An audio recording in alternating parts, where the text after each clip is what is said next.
Welcome friends, আমি সৌরভ। তো আমি এখন কথা বলবো অংশুমান প্রত্যুষ পরিচালিত, জিতু কমল, শ্রাবন্তী, পায়েল সরকার অভিনীত তাদের নতুন আপকামিং মুভি বাবুসোনা। তো আজকে কিন্তু বাবুসোনা ট্রেলারটা ড্রপ করা হয়েছে। তো এই ট্রেলারটা কেমন ছিল সেটা নিয়ে কথা বলবো। তো ট্রেলার দেখে সত্যি বলতেছি আমি জাস্ট কান্না করি নাই, এতটুকু পর্যন্ত নিজেকে ধৈর্যের মধ্যে রাখছিলাম। এর কারণ হলো এই যে ট্রেলারটা বেসিক্যালি ২ মিনিটের একটা ট্রেলার ড্রপ করা হয়েছে। তবে এই ট্রেলারটা ২ মিনিট আমার কাছে শেষ হচ্ছিল না। যার কারণে আমার ভিতর থেকে কান্না আসতেছিল। এমন একটা ট্রেলার তারা ড্রপ করছে, গান দুটো যথেষ্ট ভালো ছিল। গান দুটোর আমি প্রশংসা করছি, খুব সুন্দর ছিল। কিন্তু এই ট্রেলারে মানে যা দেখলাম বা যে পারফরম্যান্সটা আমি দেখলাম, মানে শ্রাবন্তী কিংবা জিতু কমল এই ধরনের সিনেমা কিভাবে চুজ করলো, যেটা আজ থেকে প্রায় ১০-১২ বছর আগে যে সিনেমাগুলো বক্স অফিসে ভালো কালেকশন করছে এবং বক্স অফিসে চলছে, সেই ধরনের গল্প কিন্তু এখন আর চলবে না।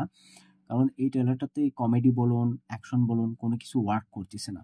যার কারণে আ অনেক বড় একটা প্রবলেম হতে যাচ্ছে। বাংলাতে এই ধরনের ছাপড়ি ধরনের সিনেমা আর কয়জন দেখে?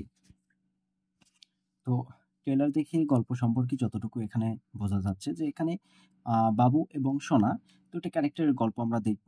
বেসিক্যালি বাবু যে ক্যারেক্টার, মানে জিতু কমল প্লে করতেছেন বাবু ক্যারেক্টার, এবং সোনা ক্যারেক্টারটা প্লে করতেছেন শ্রাবন্তী। তো বেসিক্যালি জিতু কমল একজন অপহরণকারী, এবং সে কিন্তু নিজেকে আ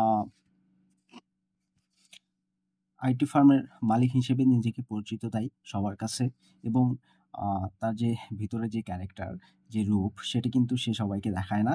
তো সেই জিনিসটা কিন্তু আমরা দেখতে চলেছি।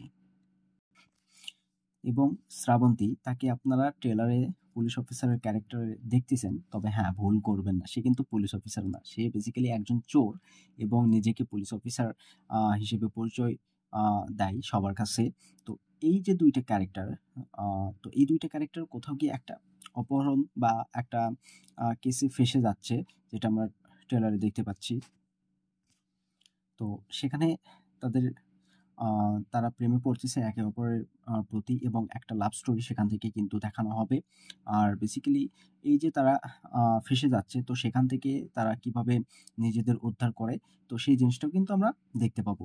তো এছাড়াও প্রচুর কমেডি ঢালা হইছে, গল্পের মধ্যে প্রচুর কমেডি ঢালা হইছে। দেখবেন একটা বাচ্চাকে কিডন্যাপ করার বিষয়, সেখানে সেই বাচ্চাটা যা কাণ্ডকীর্তি করতেছে, সব কমেডি হিসেবেই কিন্তু গল্পে সাজিয়ে রাখা হইছে। কিন্তু সেগুলো ওয়ার্ক করতেছে না। কিংবা এই যে আ জিতু কমল এবং আরেকটা ক্যারেক্টার, তারা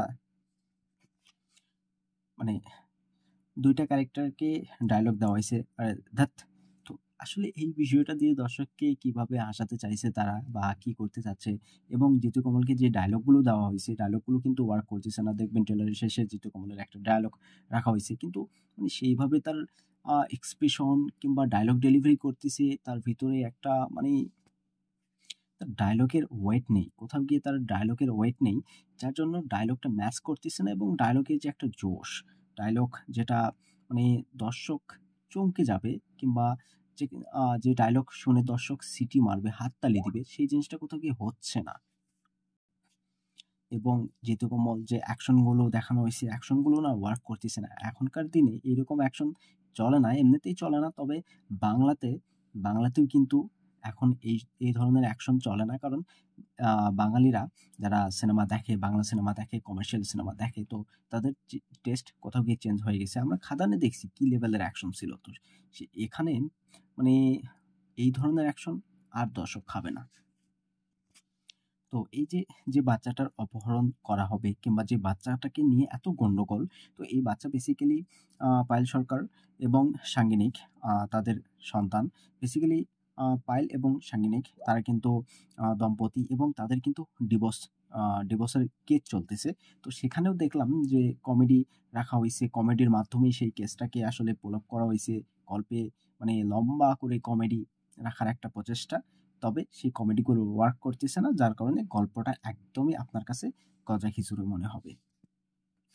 এবং সাঙ্গিনিক, আ তার বাবা একজন ক্রিমিনাল। সে মার্ডার আর ফার্ডার, বিভিন্ন কাজকর্ম করে থাকে। তো এই যে আহ তার কাছে গিয়ে ফেঁসে যাচ্ছে কে?